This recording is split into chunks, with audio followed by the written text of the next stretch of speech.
Çağla Tuğaltay cinayeti.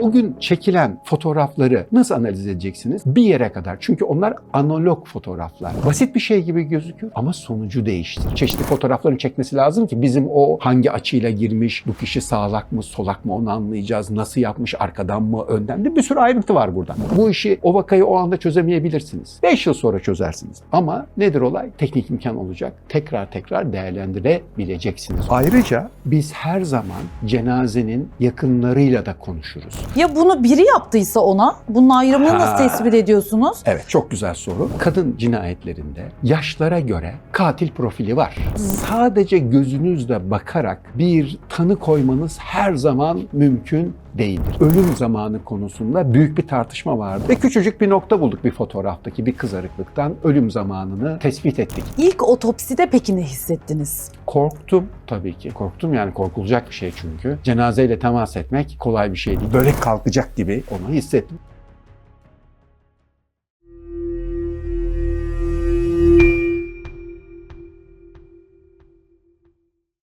Merhabalar, hoş geldiniz. Bugün konuğum Profesör Doktor Sadık Toprak hocam bizlerle beraber. Hoş geldiniz hocam. Hoş bulduk. Nazik davetiniz için öncelikle teşekkür ederim. Ben teşekkür ederim. İyi ki geldiniz, değer kattınız programa.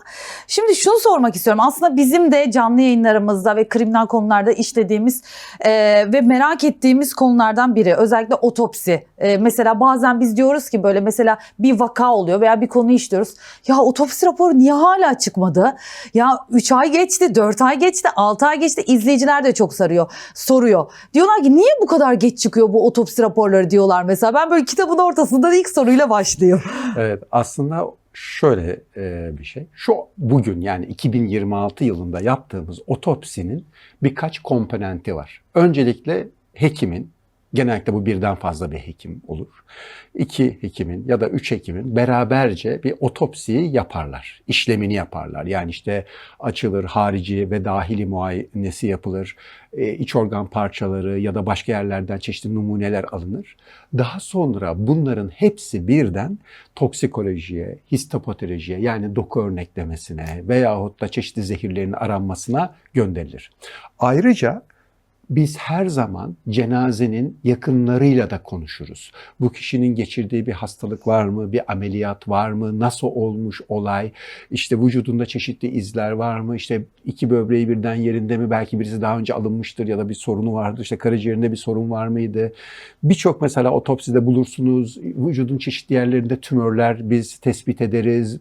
Ama bunları tabii kişi yaşarken görmemiş olabilirler. En sonda tabii olay yerini değerlendiririz. Çünkü özellikle kriminal olaylarda otopsinin hemen öncesinde olay yeri ekibi yani polis veyahut da jandarmanın olay yeri ekibi gelir. Bize olay yerinin fotoğraflarını gösterir veyahut da olay yerinde yapılmış raporları getirir bize. Biz bunların hepsini değerlendiririz. Olay yeri ekibiyle de ayrıntılı bir şekilde konuşuruz. Ondan sonra otopsiyi yaparız ve sonrasında da bütün sonuçlar geldiğinde ancak sonuç çıkar. Çünkü aslında otopside yani otopsi işleme esnasında sadece gözünüzle bakarak bir tanı koymanız her zaman mümkün değildir. Böyle bir tanı koymuş olsanız bile bizim açımızdan en önemli nokta nedir? Yani bir adli tıpçı için bizim en zor sorumuz, bize hep sürekli sorulan soru kaza intihar cinayet ayrımı. İşte bunu yapabilmek için bütün veriyi hepsini oturup değerlendirmek gerekir. Bu da çok önemli bir şey. Hatta bütün bu veri toplanır, ondan sonra üzerinde beraberce tartışılır ve otopsi raporu yazılır. O yüzden zaman alır. Hatta bu konuda şunu da söyleyeyim size. Bizim birçok vakamız vardır. Otopsisi yapılmış, bütün verileri toplanmış, birkaç uzman oturmuş, bir ölüm sebebi de vermiş, şöyle düşünmüş, ölüm zamanı vermiş. Sonra biz bu vakaları sonrasında değerlendirdiğimizde ki bunu çok sık yaparız. Mesela bir olay olmuş 5 yıl sonra, 10 yıl sonra, 20 yıl sonra tekrar değerlendiriyoruz. O fotoğrafları, otopsi fotoğraflarını, olay yeri fotoğraflarını birçok şeyi tekrar değerlendiririz. Ve birçok örneğimiz var, birçok yaşanmış örneğimiz var. Bambaşka bir sonuca varıyoruz. Evet çünkü orada bir ayrıntı gözden kaçmış oluyor. Anlatabiliyor muyum? Bunların yani o yüzden çok zaman alan bir iş. Bunu buradaki paternleri yani bulguları yorumlamak her zaman nasıl diyeyim size her zaman kolay olmuyor. Tabii burada şunu da hatırlamak lazım. Bizim beraber çalıştığımız insanlar, mesela doku örneklerini gönderdiğimiz patologlar var. Bunlar tabii ki standart patoloji eğitimi almış ama neredeyse sadece cenaze patolojisi üzerine çalışıyorlar. Anlatabiliyor muyum? Bunların hepsi bir uzmanlık dalı. Ya bayağı da bu konuda çalışmış olmaları gerekiyor. Yani bunun gibi ya da toksikolojide diyelim ki zehir arıyorsunuz. Canlı bir insandaki zehir arama yöntemleriyle ya da dozlarıyla bir cenazedeki tam olarak aynı değil. Farklı şeyler var ortada. Çünkü ölüm olduktan sonra vücutta birçok değişim başlıyor. Hani o yüzden bunların yorumlanması o kadar kolay olmuyor. Yani hepsini oturup incelemek gerekiyor. Bazen böyle hani gündeme yansıyan, hani daha çok böyle kamuoyunda ses getiren olaylar olduğunda insanlar birazcık böyle artık sabırsızlanıyor. Niye bunun sonucu çıkmadı? Duyalım diyorlar. Bunun da cevabı olmuş oldu bu. Detaylı bir çalışma gerektiriyor. Peki hani biraz önce dediniz ya, bazen yeniden otopsi isteniyor veya bambaşka bir sonuç çıkabiliyor ortaya diye. Hiç böyle meslek hayatınız boyunca böyle bir otopsiyle böyle çok ilginç gelen, size bir otopsi sonucuyla karşılaştınız mı veya sonradan değişen, Tabii, hiç unutamadığınız? Birçok kez karşılaştık. Mesela şöyle, tabii birçok vakam var. Şunu söyleyeyim öncelikle. Bu vakaların hepsini ben tek başıma çözmedim. Biz bir ekip olarak çalışıyoruz. Zaten hani birçok işte öyledir. Bir ekip olarak çalışmak son derece önemli. Bir ekip olarak çalışıyoruz. Yani ben size mesela bu konuşma boyunca bazı vakalardan örnekler vereceğim ama bu şu demek değil. Bunların hepsini ben tek başıma çözdüm. Öyle bir şey yok. Ben hepsini tek başıma falan zaten çözemem. Bir ekip olarak çözüyoruz.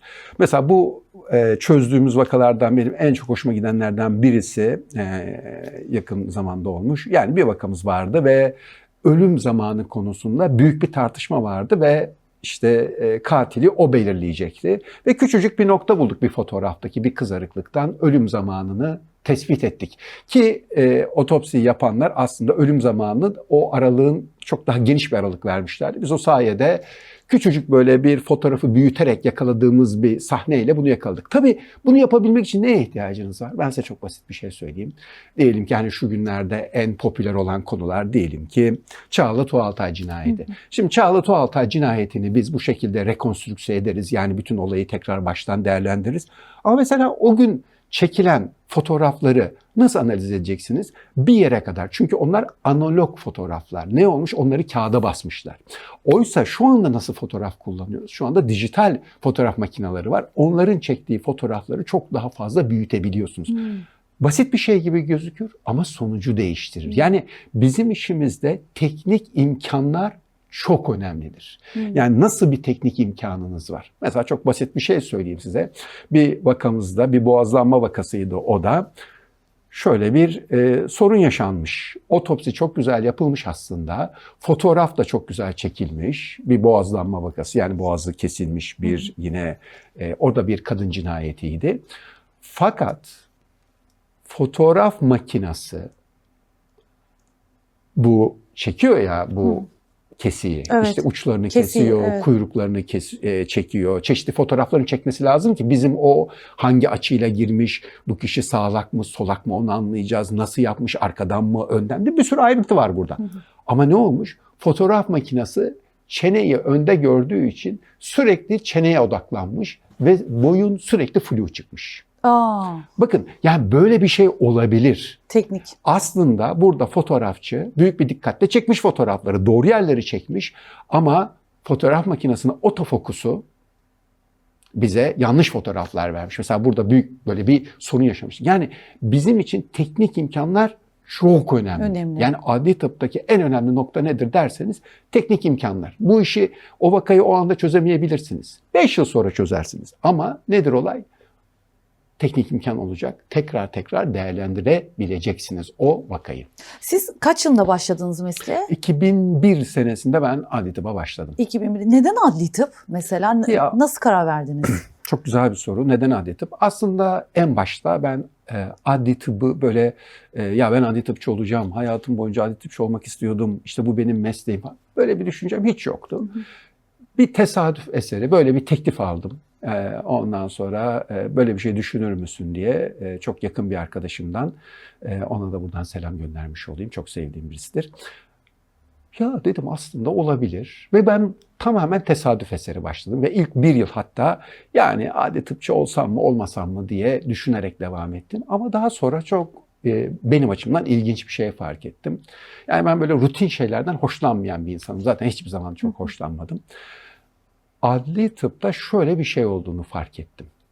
İki önemli parçası var adli tıbbın. Bir tanesi gözlem parçası. Yani sürekli insanları, işte eşyalarını, evlerini, hayatlarını ayrıntılı olarak ve tarafsız bir şekilde analiz etmeniz lazım. Yani yargılayıcı değil. Anlatabiliyor muyum? Sizin inandığınız şeyler vardır ya işte ne bileyim çok basit bir örnek vereyim mesela şey dersiniz işte bu renk mobilya olur mu? Hayır öyle değil. Bu renk mobilyayı kim seçer? Acaba onun aklında ne vardı? Evini böyle dayayıp döşemiş birisi nasıl birisi acaba? Mesela o evin temizliğine biz çok bakarız. Nasıl temizliyor bu evi? Çünkü mesela bir evin temizliği o kişinin psikolojik durumu hakkında bize çok ayrıntılı bilgiler verir aslında. Çok Evet, enteresan. o yüzden mesela biz ne yaparız? Mesela ben bir olay yerine gittiğimde nasıl bir olay yeriyse bu mesela bakarım nasıl ölmüş, bu nasıl bir kişiymiş. Hani mesela ne işe yarıyorsa pratik örnekler vereyim. Hani daha belki kafada oturur. Mesela Türkiye'de ne yazık ki ev kadınları arasında bizim sık gördüğümüz bir ölüm var. Klor zehirlenmesi. Burada ne olur? Kişi çamaşır suyuyla tuz ruhunu karıştırır bazı kadınlar. Banyo temizliğinde bunu kullanırlar. Eğer kapalı bir ortamda bu karışımı hazırladıysanız çok hızlı ani ölümler görülür. Mesela şeyin farkını nasıl ayırt edebilirsiniz? Hani dediniz ya kadın bunu karıştırırsa ya bunu biri yaptıysa ona bunun ayrımını nasıl tespit ediyorsunuz? Evet çok güzel soru. Çok güzel soru. İşte mesela orada ne yapıyoruz? Aslına bakarsanız bunu karıştıran kadının bir profili var. O profil nedir? Bu kişi mesela evinin temizliği konusunda belki diğer insanlara göre daha hassas birisi. Ve evin temizliği konusunda daha hassas bir kadının belli noktaları vardır. Ben yıllar içinde bunları öğrendim mesela. O öyle bir cenaze karşıma çıktığında ki arada çıkıyor. O zaman gidiyorum evdeki bu noktaları kontrol ediyorum. Peki bakıyorum bu kadın bu evin temizliğine ne kadar zaman harcıyormuş kolaylıkla tespit ediyorum bu yöntemle. Ve ondan sonra kafamda bunun bir kaza olma olasılığı daha fazla artıyor şimdi. Tabii bu size bakın bizim bulgularımızın yani bu tarz bulguların hiçbirisi size kesin karar verdirici bir done sunmaz. Tabii bütün somut delilleri birleştiriyorsunuz. Tabii bütün somut delilleri birleştiriyoruz ve hepsini dikkate alarak beraberce karar veriyoruz. Çünkü bazı bulgular sizi bir yöne doğru sevk ederken bazı bulgular sizi oradan alır, başka yöne doğru sevk eder. Birçok olasılık olduğu için doğru yere odaklanmak çok önemlidir. Çünkü her şeye birden bakmaya kalkarsanız hiçbir şey bulamazsınız. O yüzden odaklanmak çok önemli. Kaza intihar cinayette ayrımı yapılmasında. O yüzden de biz mesela bu tip şeylere çok bakarız. Yani böyle bir kadın evine gittiğiniz zaman o belli noktaları var. Onları check edersiniz. İşiniz gerçekten çok zor. Bu neden sordum biliyor musunuz? Mesela hani son zamanlarda mesela haberlerde hep yüksekten düşme vakaları görüyoruz. Kadınlar hep yüksekten düşüyor. Ya balkondan düşüyor ya dereye düşüyor. Artık kadın cinayetleri de diyelim. Bunları görüyoruz. Sonradan mesela en son bir hatırlar mısınız bilmiyorum. Bir itfaiye eri vardı. Yangını kendi çıkarmış meğersem. Çocukları ve karısının canına kıyıp sevgilisiyle kaçmış vesaire. Sonra ortaya çıktı, yakalandı, tutuklandı falan. Böyle bir itfaiye yerinde hikayesi de vardı. Şimdi burada bazen bunun ayrımını yapmak, yani sizin işiniz gerçekten zor. Evet. Hani tespitini yapmak belki de hani diyorlar ya 1 yıl sonra, 2 yıl sonra, 5 yıl sonra ortaya çıkan olaylar oluyor. Görenin aksine tam bambaşka bir tablo çıkıyor. Sonradan mesela size bir delil gelse, 3 yıl sonra bir delil geliyor. Tekrardan sil baştan mı yapıyorsunuz? Onunla izah edeyim. Şimdi öncelikle iki şeyi kullanıyoruz. Yani birincisi şu, bir kere bilimi kullanıyoruz. Nasıl kullanıyoruz bilimi? Mesela diyelim ki bir kadın cinayeti veyahut da bu kazam cinayetinin ayrımını yapacağız. Mesela neyi kullanıyoruz?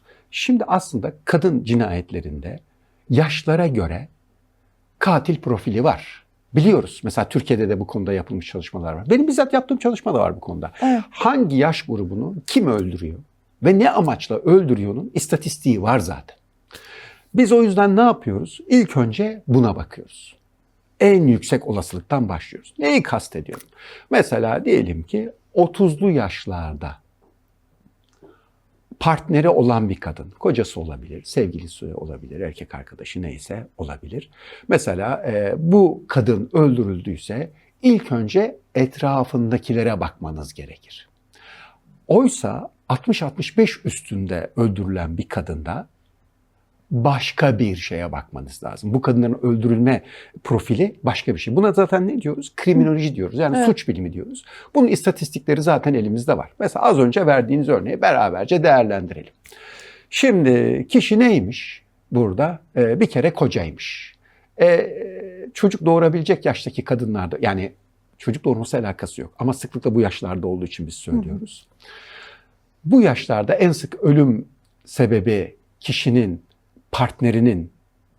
partneri olduğunu bildiğimize göre bir kere kocaya ya da varsa bir sevgiliye odaklanmamız gerekir. Bu bir. İkincisi, bu olayda olduğu gibi kişiler her ne biliyorsa onun üzerinden hareket ederler. Anlatabiliyor muyum? Yani siz ne biliyorsanız onun üzerine hareket edersiniz. Mesela burada bir itfaiye eri diyorsunuz. Tabii ki bir itfaiye eri neyi bilir? Bir yangın nasıl çıkar, nasıl anlaşılır veyahut da nasıl anlaşılmaz konusunda güzel bir bilgiye sahip, değil mi? O zaman tabii ki böyle bir şey yapmasını bekliyoruz o kişinin. Yani burada olası katilin profilini de çıkartıyoruz. Bu Nasıl çok da önemli. ağlamıştı, herkesi inandırmıştı. Üzgündü hani böyle yıkmıştı ortalığı. Yani tabii. Evet. Ben dediğiniz olayı bilmiyorum ama Evet. hiç şaşırmadım böyle Evet. olduğuna. Böyle birçok olayımız var. Hocam şunu soracağım. Şimdi size biraz daha eskiye gidelim istiyorum. Bu ilk bölümde onu da konuşalım istiyorum. Şimdi evet, hani deyince böyle bir teklif geldi. Ben bunu kabul ettim falan diyorsunuz ama mesela bizim hani özellikle Türkiye'de hani bir ölüden korkma vardır ya. Hani ölüden korkarız, bir artık hani o cesedi görmekten bir mesafe vardır aramızda yani. Hani bir dokunamazsın falan. Halk arasında böyle bir şey olmuştur. Hani öyle yani. Şimdi biraz şeffaf konuşalım. Peki siz ilk otopsine girdiğinizde, o genç yaşlarda veya ilk başladığınızda hiç mi korkmadınız? Tabii ki korktum. Zaten şöyle, toplumlar, yani bu sadece bize de özgü değil, toplumlarda zaten bu çok sık yapılan bir şeydir. Yaşayan kişilerle cenazeler arasına bir set çekilir. Buna biz ölümün dışlanması diyoruz. Yani bunun tabii birçok adı var aslında. Bu birçok toplumda zaten yapılan bir şey. O yüzden de insanlar, etrafımda da ben bunu bizzat da görüyorum. Ölümden bir şekilde, nasıl diyeyim size, nasıl ifade etmek gerekir bunu? Ölümle ilişkileri zayıf. Yani mesela şöyle zannediyorlar. Ya bana bir şey olmaz, aslında ben yaşarım. Mesela ben sigara içerim ama bana bir şey olmaz yani. Ben yaşarım. Anladım. İşte ben spor yapmama gerek yok. Zaten bana bir şey olmaz. Bu çünkü ölümle, hastalıkla, mesela kişi hasta olunca hastaneye gidiyor, ölünce sizin yerinize birisi bütün işlemlerini yapıyor. Sizin hiç görmenize gerek yok. Defnediliyor, yıkanıyor, otomatik yapılıyor bütün işlemler. İşte bunun sebebi aslında biraz da bu. Yani bunun oluşturduğu, yani bu cenazeyle, ölümle hayat arasındaki ilişkinin koparılması böyle bir sonucu oluyor. İnsanlar ölümden uzaklaşıyor. Hatta bunu ben şöyle ifade ederim.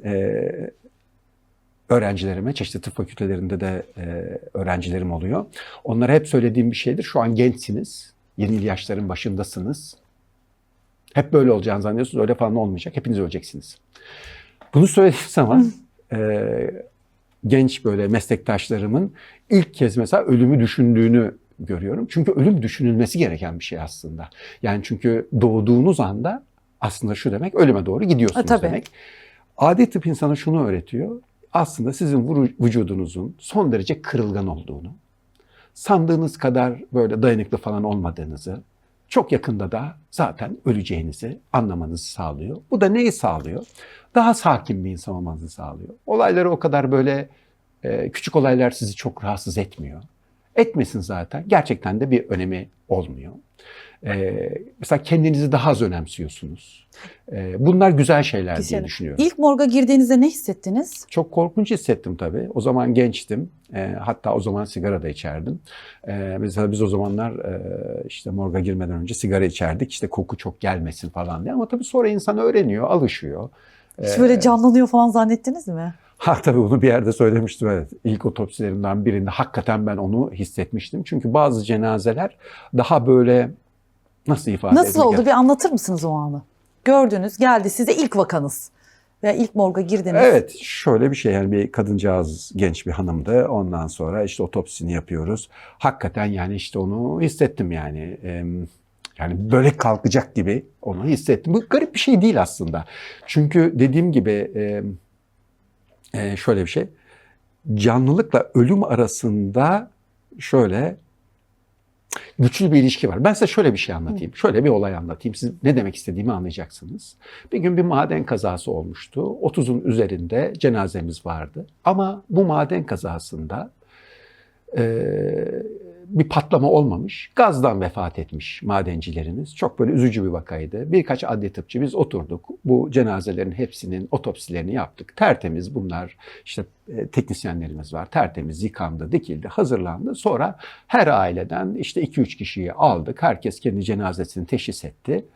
Ondan sonra ve arkasından bu cenazeleri yakınlarına teslim ettik. Yani yakınları dediğim işte annesi, babası, eşi, kardeşi, 2-3 kişi birden.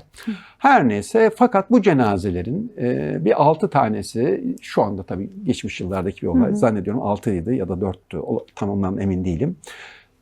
Yanlış alınmış. Kişiler yanlış cenazeyi almışlar. Tabii biz adli tıpçıyız. Yani biz yakınlarının ifadelerini tabii önemsiyoruz ama biz her zaman DNA alırız. Yani hem yakınlarından hem kendisinden. Ve daha sonrasında da tespit ettik. Bazı kişiler yanlış cenazeyi almışlar. Şimdi şöyle bakın, düşünün. Siz kardeşinizin, oğlunuzun, işte eşinizin cenazesini yanlışlıkla alıyorsunuz. Bir başkası da sizin cenazenizi alıyor. Ay, ne karışık. kadar büyük bir karışıklık değil mi? Evet. İlk başta dersiniz ki ya bu nasıl olmuş olabilir? Bana şöyle sorular sorarsınız. İşte yüzleri kirli miydi? İşte bu bir vücutları dağılmış mıydı? O yüzden mi tanımamış? Hayır, vücutları gayet iyi durumdaydı. Kirli falan da değildi. Tertemiz yıkanmışlardı. Bakın, insan öldüğünde yani birçok cenaze aslında birbirine çok benzer hale gelir. Neden? Çünkü biz insanları sanıldığı gibi boylarından, postlarından, şekillerinden tanımayız. Biz insanları tavırlarından, ses tonlarından, davranışlarından, duruşlarından tanırız. Ona bakmanız bile gerekmez. Onun orada olduğunu bilirsiniz, o kişi olduğunu bilirsiniz. O canlılık emareleri yok olduğunda, yani kişi vefat ettiğinde birçok cenaze aslında bir anda birbirine benzemeye başlar. O yüzden kimlik tespiti bizim için çok önemlidir. Yani şöyle denir bize, ya işte bu kadar da ayrıntılı yazmayın, boyunu, kilosunu, göz rengini, derisini, işte vücudundaki işte tatu izini, oradaki ufacık bir lekeyi falan, her şeyi yazıyorsunuz derler. Her giysisini, her şeyini biz çok ayrıntılı bir şekilde yazarız. Bu çok önemli bir şey. Çünkü karışabiliyor. Evet. Yakınlarına bile gösterseniz onlar o cenazeyi karıştırabilirler. Ya olmaz gibi geliyor insana ama oluyor. Ben de bizzat bunu müşahede ettim, gördüm. Hocam, bu bölümü bitirmeden şunu da sorayım hemen. İlk otopside peki ne hissettiniz? Korktum tabii ki. Korktum, yani korkulacak bir şey çünkü. Cenazeyle temas etmek kolay bir şey değil. Yani de aslında cenazeyle temas etmek değil de ölümle temas etmek kolay bir şey değil. Çünkü ölümle temas ettiğiniz zaman insan en çok kendi zavallılığıyla yüzleşmiş oluyor. Onu kabul etmek o kadar kolay bir şey değil. Çünkü herkes kendini çok değerli, hani böyle hissetmek istiyor ya. Orada aslında görüyorsunuz ki ölüm işte böyle geliveriyor. Yani bu kadar basit. Evet. Çok zor bir şey değil. Evet, ama sonra yıllar geçtikçe anlıyorsunuz hani ne olduğunu. Artık onu çözümlüyorsunuz, değil mi? Daha kolaylaşıyor iş. Birilerine yardımcı olmak, bir olayı çözümlemek belki de vicdanen sizleri de rahatlatıyor. Çok, yani bence kutsal bir meslek. Hiç çözülemeyen bir olayı siz oradaki bulgulardan çıkarıyorsunuz ve zaten olay örgüsünde çok büyük bir yeri var otopsinin. Otopsi Kesinlikle. olmazsa olmaz herhalde, yani değil mi? Eskiden nasıl yapıyorlarmış acaba? Şu şekilde izah edeyim. Mesela Teknoloji yokken. Evet, teknoloji yokken nasıl yapılıyormuş? Önce şunu söyleyeyim size. Adli tıp hata yapar. Daha önceden adli tıbbın yaptığı birçok hata var. Farklı teknolojiler kullanılmış. İşte 90'ların başında kullanılan mesela saç analizleri var çeşitli. Mesela bunların yanlış olduğu ortaya çıktı. Ondan sonra bazı istatistik analizlerde hatalar ortaya çıktı. Bu şekilde mahkum edilen çok insan var. Mesela bir meşhur bir olay vardır. 100 civarında kadın İngiltere'de mahkum edildi bir istatistik hatası yüzünden. Yani bakın, adli tıp da hata yapar. Çünkü adli tıp temelde bilimsel verileri kullanır. O da bilimde sürekli evrim geçirir. Yani bugün doğru olan yarın doğru olacak diye bir şey yok. Onun daha iyisi çıkabilir, hataları ortaya çıkabilir. Ayrıca yeni bir teknoloji geldiği zaman da o teknoloji geldiği gün mükemmelen gelmiyor ve her yerde aynı gün uygulanmaya da başlanmıyor. Bir teknolojinin uygulanmaya başlanması, onun kullanılabilir hale gelmesi çok uzun bir proses. Anlatabiliyor muyum? Yani hemen o anında olmuyor. Fakat Türkiye'deki adli tıpta yani bir özellik var diyeyim. Çünkü biz sürekli kongrelere gidiyoruz, yurt dışıyla çok böyle temasımız var.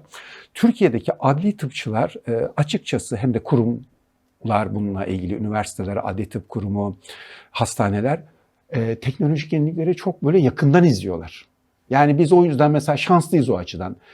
Burada biz birçok şeye çok kolay ulaşıyoruz. Biz kongrelere gittiğimiz zaman, diğer adli tıpçılarla görüştüğümüz zaman dünyanın çeşitli yerlerinden fark ediyoruz ki çok daha iyi bir şöyle ifade edeyim, teknik olanaklarımız var. Tabii burada şey de var. Yasal düzenlemeler de önemli. Bizim yasalarımıza göre bir otopsi yapılacaksa 3 boşluk birden açılır. Yani hem batın, hem göğüs, hem kafa. Mesela Japonya'da nasıl yapılıyor söyleyeyim. İşte mesela yakınlarda öyle bir vakamız geldi.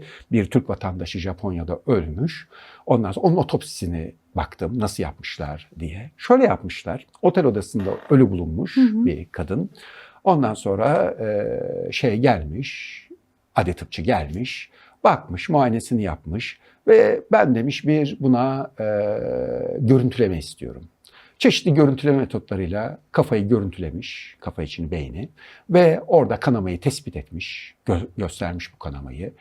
Bu kanamanın harici bir travmaya bağlı olmadığını, yani kafasına herhangi bir darbe almadığını, vücuduna bir darbe almadığını da dış muayeneden tespit etmiş ve bu ikisiyle ölüm sebebini beyin kanaması olarak vermiş. Şunu görüyoruz ki mesela Japonya'da, biliyoruz ki biz bunu, Japonya'da bu 3 boşluğu açmak zorunda değiller. İsterlerse açarlar ama açmak zorunda değiller. Gerek duymamış. Evet. Mesela ben İsveç'te çalıştım.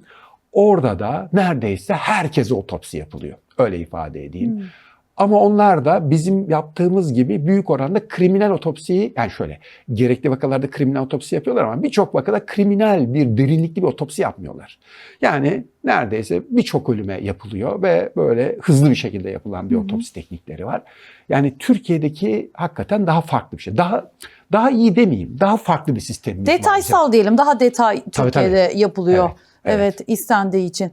Vallahi çok enteresan, güzel. Sohbetimize devam edeceğiz. İkinci bölümde de vakaları konuşacağız. Türkiye'nin gündemine oturmuş vakaları ele alacağız Sadık Hocam'la beraber. Ama sizin merak ettiklerinizi de sordum aslında bu bölümde.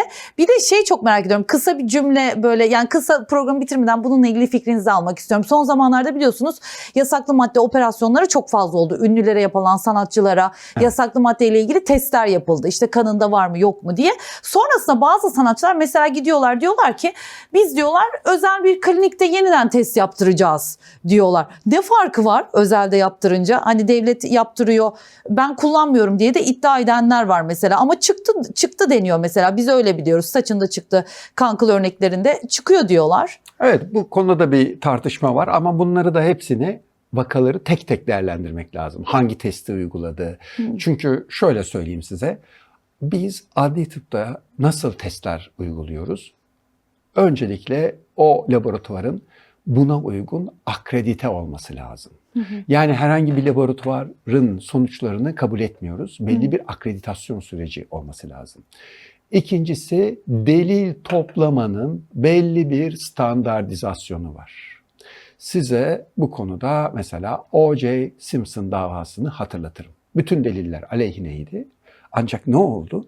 Delil toplama esnasında zincirde hata yapıldığını ortaya koydular ve o deliller delil olmaktan çıktı. Yani bu dediğiniz olayı da değerlendirebilmek için o laboratuvarları akredite olup olmadıklarını, hangi yöntemle analizin yapıldığını ve numunenin nasıl alındığını tam olarak tespit etmek lazım. Mesela şöyle söyleyeyim size. Mesela diyelim ki kan alıyorsunuz. Bir tane kan tüpü yok. Birçok kan tüpü var. Ve hepsi başka bir işe yarıyor. Mesela ağır metal bakacaksanız ayrı. İşte uyuşturucuyla ilgili şu maddeye bakacaksanız ayrı. Bütün onların hepsinin kurallara uyuyor olması lazım. Bunun belli bir standardı var. Ve bir delilin mahkemede delil olarak kabul edilebilmesi için sizin bütün bu kurallara uyduğunuzu göstermeniz lazım. Yoksa o delil olmaz. Olmaz. O yüzden de o dediğiniz vakaları tek tek incelemek lazım. Acaba bütün kurallara uydular mı diye. Çok teşekkür ederim katıldığınız Keyiftir. için. Yeni bölümde görüşmek üzere arkadaşlar. Kendinize iyi bakın.